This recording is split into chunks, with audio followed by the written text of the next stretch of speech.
Picture this. You're cruising down the highway in 1956, and instead of fiddling with radio dials, you're spinning vinyl records right there in your car. Sound impossible? Well, it actually happened. For a brief but fascinating period in automotive history, car manufacturers tried to bring the record player from your living room into your dashboard. These weren't toys or gimmicks. They were serious attempts to revolutionize how people listen to music on the road. The story begins with Dr. Peter Goldmark, a brilliant inventor at CBS Laboratories. You might know him as the man who created the long-playing record, the LP. But Goldmark had bigger dreams. He wanted to solve a problem that seemed impossible. How do you play fragile vinyl records in a moving car? Think about it. Records are delicate, they skip easily, and they're awkward to store. Cars bounce, shake, and vibrate.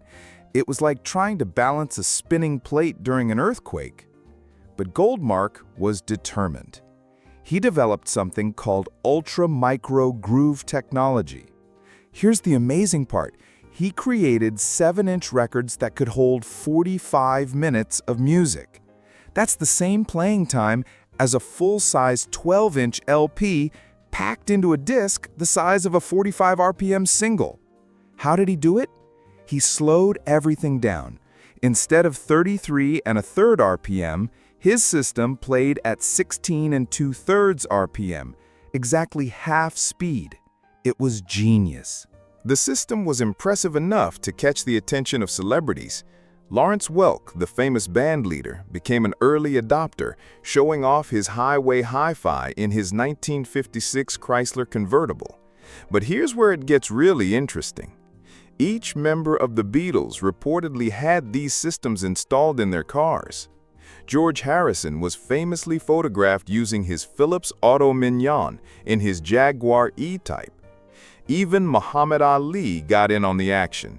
The boxing legend was spotted operating his Philips record player in his 1959 Cadillac Eldorado.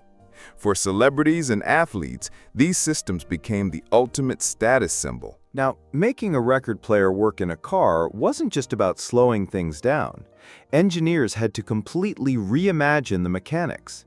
They used spring-loaded enclosures to absorb vibrations and increased the pressure on the stylus to prevent skipping. The highway hi-fi was elegantly mounted beneath the dashboard. With the press of a button, the front cover would flip down and the record player would slide forward like something out of a James Bond movie.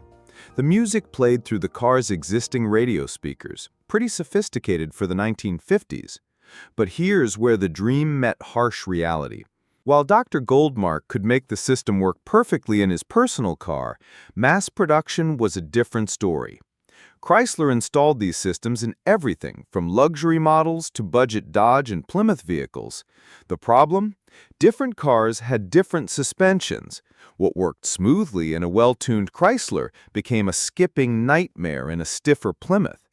Customers complained, warranty claims poured in, and by 1959, the highway hi-fi was discontinued.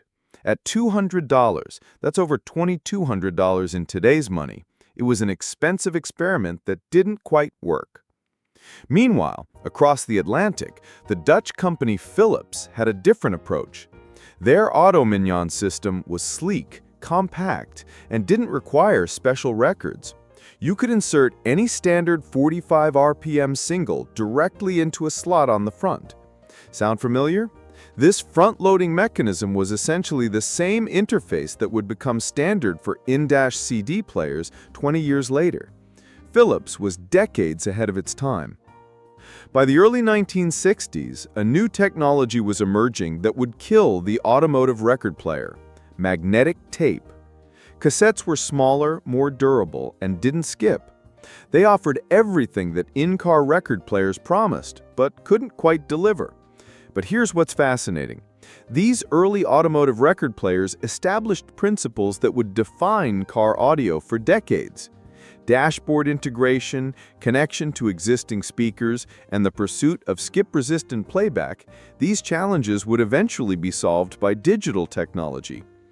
In-car record players represented the automotive industry's first serious attempt at personalized mobile entertainment. They predated the cassette revolution by over a decade and established the template for every car audio system that followed. Yes, they were commercial failures, but they were also proof that innovation often arrives before the technology can properly support it.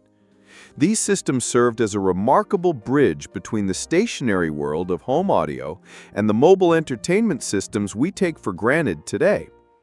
The next time you connect your phone to your car's audio system, remember those pioneering drivers of the 1950s and 60s, carefully placing vinyl records into their dashboard turntables, dreaming of the day they could take their music anywhere. That day finally came. It just took a few more decades and a completely different technology to make it work.